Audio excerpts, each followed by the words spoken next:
Continuamos visitando la Casa de la Literatura del Perú y bueno, pues ahora estamos en otra sala con Elizabeth. Elizabeth. Con Erika. ¿En dónde estamos? Bien, ahora nos encontramos en la sala Urdimbres y Sutilezas, Ajá. en los cuales aquí tenemos un mural original hecho exclusivamente para la Casa de la Literatura, Ajá. que ha sido pintado el año pasado en las fechas, tuvo una duración de 3 meses más o menos, ahora tiene más de un año, por José Sánchez, que esto tiene una integración, una interpretación del libro de José María Arguedas, El zorro de arriba y El zorro de abajo. Por ese lado podemos encontrar esa vitrina, ese vitral de azul y rojo, donde se muestra la silueta de José María Arguedas, que es un representante, en este caso es un narrador, un escritor peruano de mucha importancia, ¿no?, para la época, porque él nos va a hablar de una situación distinta. En ese otro espacio hablábamos de lo que era la conquista, lo que venía a ser ese desencuentro, ¿no?, el momento histórico.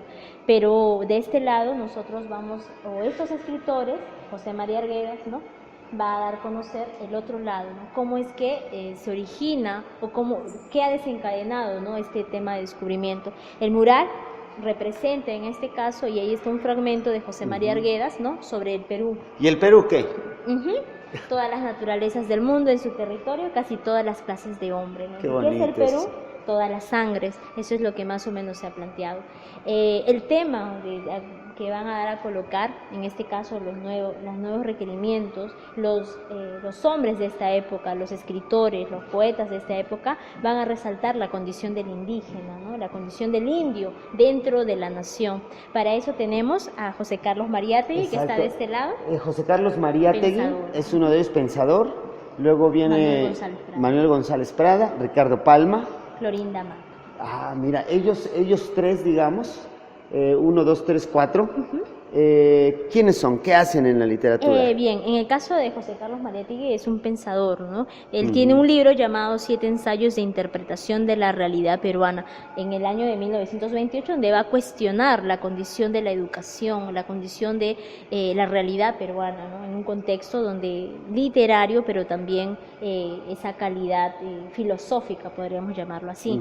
Este señor no solamente va a quedar en una especie de proyecto, sino que él va a fundar una revista llamada El Amauta, ¿no?, que de hecho es como decir, pues, ¿no?, como un profesor, un mentor. Y lo curioso que tiene este texto es que aquí se va a trabajar mucho la visión, ¿no?, indigenista, los nuevos escritores, los nuevos poetas, ¿no?, en este tipo de textos. Y por otro lado tenemos a Manuel González Prada. En el caso de él estamos hablando ya después de la guerra con Chile, y él tiene discursos, también tiene algunos poemas, ¿no?, y obras en general, como es el discurso en el Politeama, donde aquí él va a hacer pues una crítica atroz contra lo que era el sistema peruano ante las condiciones de guerra. Y es muy curioso porque lo que él dice es muy fuerte, ¿no? Él dice: los que pisan el umbral de la vida se juntan hoy para dar una lección a los que se acercan a las puertas del sepulcro. La fiesta que presenciamos tiene mucho de patriotismo y algo de ironía. El niño quiere rescatar con el oro lo que el hombre no supo defender con el hierro. Qué bueno eso, qué duro, ¿no? Claro. Dice: niños, sed hombres temprano, madrugad a la vida, porque ninguna generación recibió herencia más triste, porque ninguna tuvo deberes más sagrados que cumplir, errores más graves que remediar, ni venganza más justa que satisfacer. Invita a los niños a la guerra, porque esta frase es muy cruel esto: niños, sed hombres temprano, madrugada a la vida, porque ninguna generación recibió herencia más triste. Qué terrible eso, ¿no? Él lo va a escribir en un contexto en el que Perú había perdido la guerra. ¿Contra quién? Contra Chile. Estamos hablando de la guerra del guano y el salitre, ¿no? Entonces, va a hablar, ¿no?, los viejos a la tumba y los jóvenes a la obra, ¿no? Cambiemos el sistema. Entonces, y él iba a hacer una crítica muy fuerte porque lo que dice, ¿no? Sin especialistas, o más bien dicho, con aficionados que presumían de omniscientes, vivimos de ensayo en ensayo, ensayos de aficionados en diplomacia, ensayos de aficionados en economía política, ensayos de aficionados en legislación y hasta ensayos de aficionados en táctica y estrategia. El Perú fue cuerpo vivo, expuesto sobre el mármol de un anfiteatro para sufrir las amputaciones de cirujanos que tenían ojos con cataratas seniles y manos con temblores de paralítico. Qué cosa, ¿no? Qué dura crítica. Ensayos de, ¿cómo dice? Ensayos de aficionados, claro, ¿no? está dando a conocer que el Perú es eso, ¿no? Es un sistema improvisado, sí, donde no... México igual. Y muchas naciones de América Claro, Latina, eso del mundo, son lo que tiene mismo. este señor, ¿no? Claro. González Prada, es una crítica titánica a la condición peruana, ¿no? Si la ignorancia de los gobernantes y la servidumbre de los gobernados fueran nuestros vencedores, acudemos a la ciencia, ese redentor que nos enseña a suavizar la tiranía de la naturaleza. Adoremos la libertad, esa madre engendradora de hombres fuertes. Qué bonito. Exacto, entonces él tiene más o menos esa condición, pero al mismo tiempo va a cuestionarla y la literatura lo va a tener en cuenta, porque él va a hablar sobre los indios, ¿no? ¿Y qué cosa dice? Dice lo siguiente, ¿no? No forman el verdadero Perú las agrupaciones de criollos y extranjeros que habitan la faja de tierra situada entre el Pacífico y los Andes. La nación está formada por las muchedumbres de indios diseminadas en la banda oriental de la cordillera. 300 años que el indio rastrea en las capas inferiores de la civilización, siendo un híbrido con los vicios del bárbaro y sin las virtudes del europeo. Enseñadle siquiera a leer y escribir, y veréis si en un cuarto de siglo se levanta o no a la dignidad de hombre. A vosotros, maestros de escuela, toca galvanizar una raza que se adormece bajo la tiranía del juez de paz, del gobernador y del cura, esa trinidad embrutecedora del indio. Qué bárbaro, ¿no? Va a cuestionar esos dos textos. Y básicamente estaba hablando del territorio, dijéramos, de Lima hacia la cordillera, ¿no? Claro, entonces Claro. porque entonces con esos discursos, con estas críticas, comienza un nuevo momento, porque están cuestionando, ¿no? Cómo ha sido repartido, y la literatura obviamente cubre un papel importante. Claro. Junto a eso tenemos a Florinda Mato de Tornar, Sí. ella es una cusqueña intelectual que para la época en el que Una la mujer, cállate, exacto. ¿no? Ajá. Ella va a tener una serie de textos, en este caso Ave sin nido, donde ella, a través de su obra, si bien es cierto, Manuel González, a través de sus ensayos, de sus discursos, nos va a hacer una crítica social, ¿no? A través de la literatura. Ella nos va a hacer, pero a través de la novela. Ella tiene un texto, una historia, una novela llamada Ave sin nido, publicada en el año 1889, donde cuenta la historia de un joven llamado Manuel y Margarita, ¿no? que de pronto se conocen en un momento desgraciado, ¿no? En el que sus padres de esa chica muere por defender a una familia que lo ha apoyado económicamente, ¿no? Y entonces, pero al final cuando este chico va a la ciudad, porque los padres de esta niña mueren y ella queda huérfana, ¿no? Y le dice, vengo a pedirle la mano de su ahijada, de Margarita. Y le dice, pero antes, le dice, pero no puede ser, Manuel, porque acuérdate que tus padres están involucrados en la muerte de los padres de esta niña. Entonces él le dice, pero espere un momento, ¿por qué? ¿Qué es lo que pasa? Nos cuenta que dice, no, yo tengo algo que contarle. ¿Y qué cosa es lo que va a contarle? Le dice, lo que pasa es que yo no soy hijo del gobernador, sino del antiguo obispo de Quillap, Pedro Clara de Miranda. ¡Qué bárbaro! Entonces la señora, ¿no? La madrina queda estupefacta. Entonces los lectores diríamos, bueno, fue algo muy potente lo que dijo. Sin embargo, ella le dice, Marcela, la madre de Margarita, antes de fallecer, me contó un secreto, que Margarita no era hija del indio Juan Yupanqui, sino del antiguo obispo de Quillap. Entonces Margarita y Manuel, que se encontraban de un lado opuesto, se miraron, ¿no? Entre sollozos dijeron, mi hermano, mi hermana, pobre ave sin nido. Entonces, de ahí el título, 1889. Claro, entonces esta mujer fue excomulgada de la iglesia. Por supuesto, antes no la mataron, ¿eh?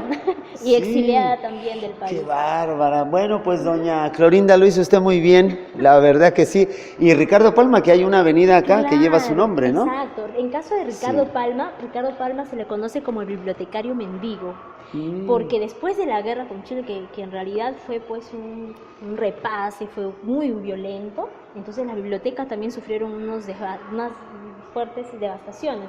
Y este señor empezó a hacer esas colocaciones, pedir a diferentes instituciones apoyo para acumular textos. Por eso se le consideraba como bibliotecario mendigo. Fue director de la Biblioteca Nacional. Pero lo curioso es que él tiene unas tradiciones peruanas muy interesantes que se les invita a leer.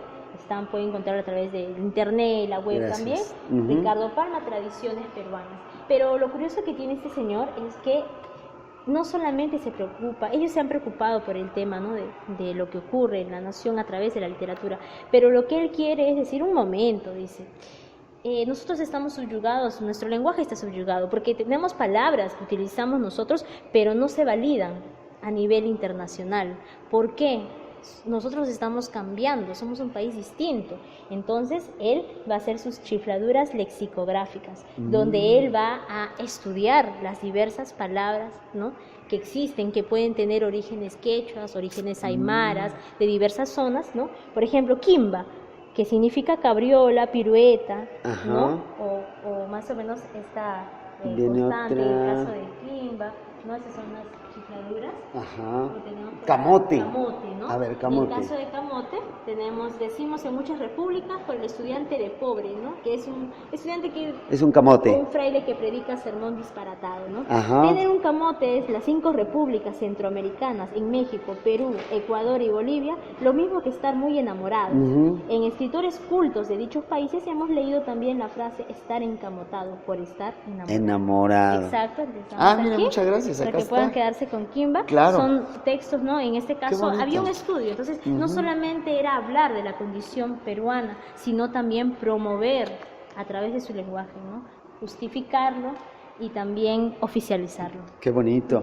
Bueno, pues a don Ricardo Palma también, pues gracias, ¿no? Porque fíjate que es que parece que fuéramos muchas naciones, pero somos una prácticamente, en todo el idioma, nuestro pasado, la gente que vino, la literatura, las letras, lo que hicieron, la lucha, el prevalecer, el quitarse el yugo español, todo, es la misma historia que compartimos, ¿no? Somos los mismos, nomás con diferente nombre. Diferentes nombres y en diferentes espacios. Exacto, sí, sí. Han habido estos momentos, ¿no? En el caso de José Carlos Mariátegui, que ya habíamos comentado, ya de 1928, ¿no? Claro. ¿Quieres que vayamos a la otra sala? Sí, claro que sí. De una vez que se fija, acá tenemos aquí unas, como pueden ver, unas aves hechas de hojalata. Sí. Son calandrias, que son aves del sur del Perú y que tienen un canto muy bello, pero también muy triste.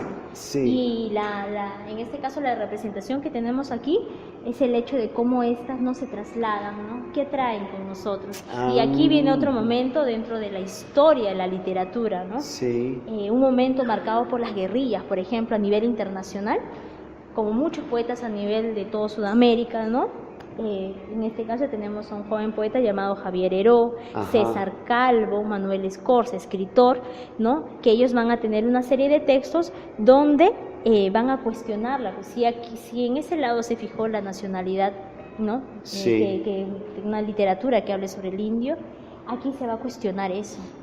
¿Cómo es que se cuestiona? ¿Cómo se interpela?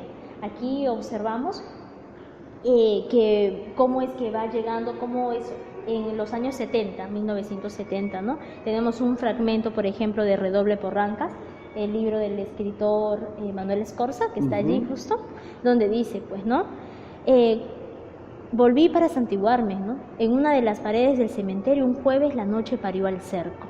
El cerco circundó el cementerio y descendió a la carretera.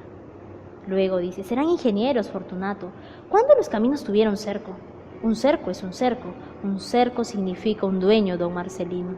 La cuestión de la apropiación de las tierras, otro tipo de situación que el Perú enfrentaba, ¿no? Entonces la literatura va a continuar con este margen donde el indio va a seguir siendo el protagonista, ¿no? Se va a contar los momentos, el tema de la... Pero también hay un momento muy importante dentro del Perú que viene a ser, por ejemplo, el tema que se vio de acá guerra vemos entera. A otra mujer, ¿no? Aquí en realidad tenemos una obra. Sí. Recordemos que la literatura tiene muchas posibilidades de ser. Puede apoyarse de las artes plásticas, como también puede acudir al teatro. Una obra en sí misma no cierra su conclusión. Este es el libro llamado Rosa Cuchillo, escrita por el escritor Oscar Colchado Lucio, ¿no? Donde nos cuentan que finalmente fue llevado al teatro por un grupo llamado Yuyashkani. Tenemos aquí las fotografías, inclusive parte de la vestimenta que se empleó. Rosa Cuchillo cuentan la historia de una mujer que un día despierta y no ve a su hijo llamado Liborio, y ella comienza su búsqueda, y en su camino se encuentra con su mascota, con su perrito que se llamaba Guaira, que significa viento en quechua. Pero el perrito que tenía con ella había fallecido como hace 15 años, pero ella lo encuentra y no sabe por qué. Y en el camino se encuentra con pixtacos, con guamán, con apus, con seres de algún modo con esa tradición, ¿no? Quechua, y van a dialogar. Así como Dante estuvo en medio del infierno, pasó y cuando se encontraba, ¿no?, a la mitad del camino, en la selva umbrosa, algo así ocurre con esta señora. La diferencia es que los personajes que se van a visorar son de esta temática quechua andina, ¿no? Qué bonito. Entonces aquí tenemos un texto curatorial, un guión, donde hablamos sobre eso, ¿no? Hubo un conflicto armado interno que significó la pérdida y desaparición de miles de personas, y también fue un desplazamiento, porque las personas al sentirse violentadas tuvieron que emigrar a la ciudad, y eso fue un constante un debate, ¿no? Entonces lo que propone este espacio es plantear cómo lo vivimos, en qué país vivimos, qué significa olvidar y qué cosa es recordar. Los diversos personajes se debaten entre dilemas políticos. Para algunos es la desesperanza y la persistencia, la búsqueda y la incertidumbre, el olvido y el recuerdo, ¿no? El miedo, el coraje, la solidaridad o la indiferencia. Entonces, esta sala propone, ¿no?, al lector, al caminante, a la persona que viene, que se interpele con las imágenes. ¿De qué trata esto? Entonces, para recordar o olvidar, ¿qué significan las dos cosas al mismo tiempo? Claro. Y la literatura va a tener presente este momento. Contamos allí con un pequeño, pueden ver esas imágenes, donde allí hay una voz que está cantando, Ana Correa, ¿no? Sí. Y donde va a contar ese momento. La literatura lo va a representar entre diversas obras. Tenemos aquí Vargas Llosa, por ejemplo. Bueno, aquí ya aparece Vargas Llosa, ¿no? Claro. Lituma en los Andes, donde Premio Planeta en el año 93, donde también va a ejercer un poco sobre este tema. Sí. Adiós Ayacucho, Julio Ortega, o Ave de la Noche, ¿no? Pilar Dugui. Claro, Pilar Dugui y Julio Ortega, Adiós Ayacucho, donde tenemos un texto muy controversial, porque dice: ¿cómo perdió el brazo?, preguntó un tipo. Me lo arrancó la policía, dije. Por algo será, dijo otro. ¿Y la pierna? ¿Es de nacimiento o está de moda en Ayacucho?, se burló alguien. También me la arrancó la policía. Tiene que ser un tipo súper peligroso, comentó otra mujer. ¿Y cómo sobrevivió a tanta policía?, preguntó uno. No sobreviví, dije humildemente. Me morí nomás. Rieron todos y aplaudieron. Qué bonito es. Cuenta la historia de un hombre que había sido mutilado de diversos modos, y su espíritu va a buscar a los lugares para recoger su cuerpo. Entonces imaginen lo fuerte de esa narración. Claro. Entonces le dice: ¿cómo es que has sobrevivido? No sobreviví. Claro. Me morí nomás. Exacto. Ven cómo la literatura empieza a interpelar estas cosas. Uno se muere así nomás. Esa frase se parece mucho a la de un poeta mexicano que se llama Jaime Sabines, en uno de los poemas, que dice: uno se muere y nada más, ¿no? Uno se muere nomás y ya. Algo así dice la frase, muy bello, ¿no? Sí, qué bonito. Eso es lo que va a universalizar, ¿no? Exacto. Luego tenemos otro momento dentro de la literatura peruana. Acá es otro momento, ya estamos hablando cronológicamente, o otro estilo. ¿Estamos en un año o en un estilo literario? Estamos en una propuesta, ¿no? Un estilo, porque aquí ya, si bien es cierto, allí era el tema, no sé, en realidad todos los temas tienen un fin en común. Aquí es otro espacio, la literatura está presente en todos los momentos, pero aquí vamos a hablar de la ciudad, porque en todo momento las ciudades se van a... Lima. De las ciudades. Limas o las ciudades más características del Perú, ¿no? En este caso, ¿cómo fue Lima en el pasado? Las ciudades en la colonia fueron muy importantes porque hacían que las personas o las sociedades se desenvuelvan, ¿no? Y ahí comenzaba la historia. ¿Cómo fue la antigua Lima? La ciudad en sí misma también ocupa un territorio importante. En el sentido que, ¿qué es lo que hace? Los escritores, los poetas también van a sentir, se van a apropiar de la ciudad, porque la ciudad nos conmueve, la ciudad puede ser diversos modos de ser, de sentir, No es lo mismo o estar en un espacio, por ejemplo, usted puede estar en un espacio donde sabe que se va a divertir, se va a sentir bien y va a estar feliz, Claro. como puede ser un momento tenso porque sabe que es peligroso y nosotros sentimos. Entonces ellos van a contar. Lima para todos los escritores, así como para todos los pobladores, no es la misma Lima, ¿no? Claro. Manuel Asensio Segura, que es un costumbrista, escritor, ¿no? Tiene Las calles de Lima, un artículo por el año de 1842, decía: y habrá con todo esto quien asegure que las calles de Lima no son cómodas y agradables y que no son un manantial perenne de placeres, de satisfacciones y de contento para los que la transitan. Hay un cuestionamiento allí, En 1842 ¿no? Claro. eso. Lima Sí. fundada, tenemos textos donde explican más o menos cómo se dan. Vemos estas imágenes, Sí. cómo eran los antiguos pobladores, la tapada limeña, no muy conocida, los pequeños oficios que llevaban estas personas. Claro, o sea, ahí está el carnicero, aquí el que entregaba. ¿Qué entregaba? Aguatero, agua, ¿no? Agua, el aguatero. Claro, los mercados que se daban en las plazas. Han visto Claro. ustedes la catedral allá afuera. Sí, sí, sí. Pueden ver cómo... Ahí estaba la plaza en Exacto, catedral. cómo va. Claro, pero en esta imagen vemos algo muy particular. Sí, aquí mismo me veo yo. Claro. Exacto, dentro de la historia de Dentro Lima. de la historia y dentro de todos sus momentos también estamos nosotros. Esa es la porque somos modernidad parte acá, de. claro. Entonces los chicos que vienen siempre cuestionan, pero aquí estoy yo, y es que Ajá. tú estás en Lima. Claro, exacto. Un día vas a estar como aquí, así, ¿no? Y otro va a estar en ese lugar. Exacto. Sí, Entonces claro. la idea es el movimiento, el tiempo fluye, el tiempo Sí. es movimiento. Entonces, bonito. más o menos tiene estas características, ¿no? Ujú. El mismo Ricardo Palma, ¿no? También va a ser de algún modo costumbrista, va a contar las historias. Sí. Esto estamos hablando de las épocas de 1842, ¿no? O 1632, Pedro de Peralta Barnuevo, que se le consideraba como el doctor océano, porque sabía como 8 idiomas y conocía como 8 ciencias. Ah, Y él caray. decía: la ciudad nueva, a quien fundar meditas, y los reyes darán nombre y nobleza. Fortunas logrará tan infinitas, que labre en cada piedra una grandeza. Pues el empeño ni el ardor limitas, plantas glorias, desmonta su maleza, y podrás exaltándole en tus hombros, sembrar milagros y coger asombros. Muy bonito. muy Claro, bello. y vemos también cómo va cambiando el lenguaje, el Exacto. estilo. Cómo es el lenguaje de 1632, pero sobre una misma ciudad. Claro. 1732. 1732 y 1842. Claro, claro. De diferentes percepciones en Exacto. diferentes tiempos, ¿no? Por eso, la ciudad es un foco liberador y al Claro. mismo tiempo.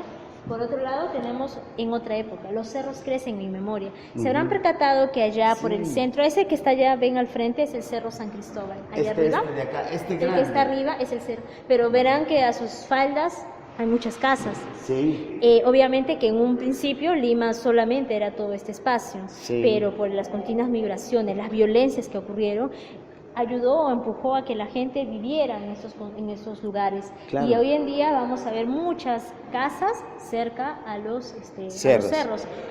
Y entonces, pero habrá una literatura también, porque la mayoría puede decir, hay cosas muy bellas, sin embargo, Lima Hora Cero, Enrique Congráez, ¿no? Ujú. El sordo cantar de Lima, nos van a hablar de otro momento, de la migración en Lima. Así es la vieja Lima, ciertas calles encierran un misterio, otras tienen encanto, quienes por ellas se pierde rememora algún rumbo secreto.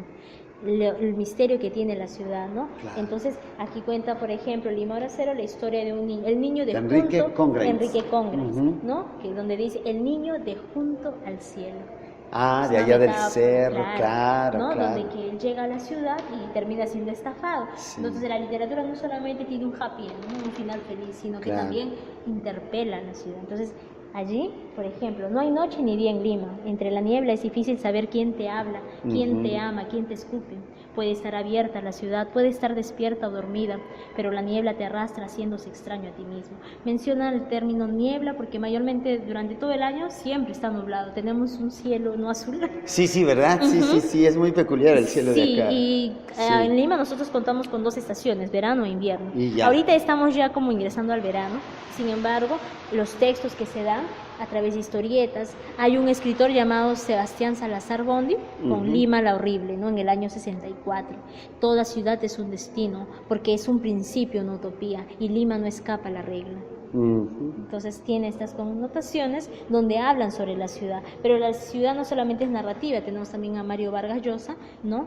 En este caso él tiene conversación en la catedral donde él va a cuestionar, pues, ¿no? Y él se pregunta, ¿no? ¿Y en qué momento se jodió el Perú? Ujú. ¿No? Dice, Él era como el Perú, Zabalita se había jodido en algún momento, piensa, ¿en cuál? Frente al Hotel Crillón un perro viene a lamerle los pies. Pues no vayas, está rabioso, fuera de aquí.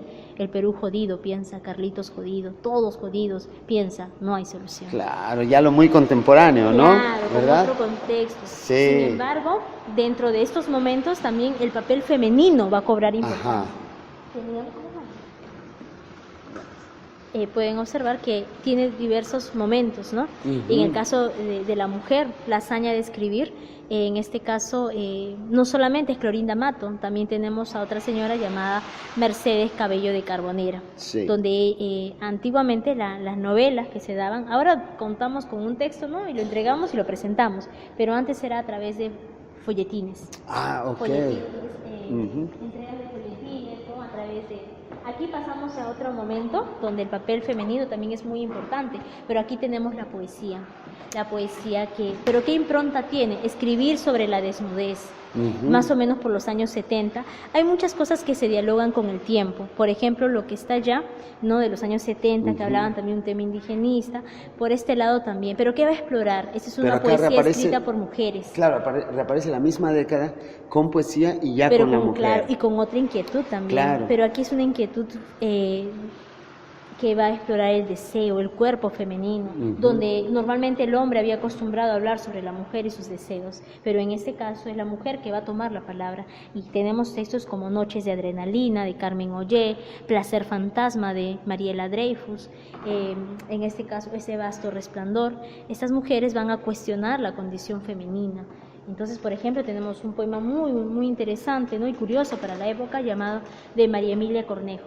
Soy la muchacha mala de la historia, la que fornicó con 3 hombres y le sacó cuernos a sus maridos. Soy la mujer que lo engañó cotidianamente por un miserable plato de lentejas. Soy la mujer que lo castró con infinitos gestos de ternura y gemidos falsos en la cama. Soy la muchacha mala de la historia. Aquí ya es otro personaje. Claro. La mujer es un ser humano, claro. No ese ideal marianista, ¿no? De virtud, sino es alguien que también puede sentir y explorar. Claro, entonces, exacto. Más pero o que menos, además también engaña, no es esa... claro, no es esa imagen de santidad marianista, exacto, ¿no? Esa inmaculada en la que se convierte la mujer en nuestras culturas muchas veces, claro, ¿no? Pero de que de algún mismo cuestiona, entonces ellas van a cuestionar la condición femenina, claro, la falta de expresividad emocional. Fíjate, Entonces, soy la mujer que lo engañó cotidianamente por un miserable plato de lentejas. Claro. Qué duro, es como prostitución eso, digamos, claro, ¿no? La que le quitó lentamente su ropaje de bondad. Claro, que es muy fuerte hasta convertirlo en una piedra negra y estéril. Soy la mujer que lo castró. Claro, tiene más o menos esas connotaciones. María Emilia Cornejo. Sí, muy interesante, se ¿Ella les sigue invita. viva, María Emilia? ¿Sabe? No sabría decirle, pero en realidad la mayoría de ellas ya... fallecieron. Sí. Ya, 1989. Sí, por ahí que sí, todavía no sé, Mariela Dreyfus también, son, en este caso Enriqueta de León, cada una de ellas exploran el cuerpo, por ejemplo, claro. ¿no? Poemas de la bella pájara hornera, del año 84, ¿no? Algo se agita y reconoce en mí como perfecta la dicha, revela más que mi corazón, al margen de todo mi cuerpo, como un agudísimo dolor en la garganta, como los ojos abriéndose a las 3 de la mañana, como un pequeñísimo grito de nostalgia clavada en la luz. Qué hermoso. Entonces, eso, ¿no? ellas tienen por eso, estas voces de mujeres que habitan la ciudad, cuestionan las visiones convencionales sobre el deseo y a través de la poesía expresan un sentir particular. Claro, qué bonito. Mira, me gustaría nada más recordar los nombres. Enriqueta Beleván, su obra esta Poema que salió. Poema de la bella pájara hornera en el 84. Carmen Ollé, Noches de Adrenalina de 1981. Y María Emilia Cornejo. Exacto, La mitad del camino recorrido en 1989. Y allá Mariela Dreyfus, Memorias Electra. Exacto, en 1984. Una década en este sentido pródiga, ¿no? En la poesía, en mujeres, expresándose de otra manera. Exacto, entonces la literatura, si bien es cierto, muchos la cifran en una condición didáctica, ¿no? Sin embargo, la literatura es expresión y la ciudad está muy involucrada con los vínculos que puede tener quien lo presiente, ¿no? Sí, exacto. En este caso, a la altura de mi inocencia. La ciudad, ¿qué cosas son las ciudades?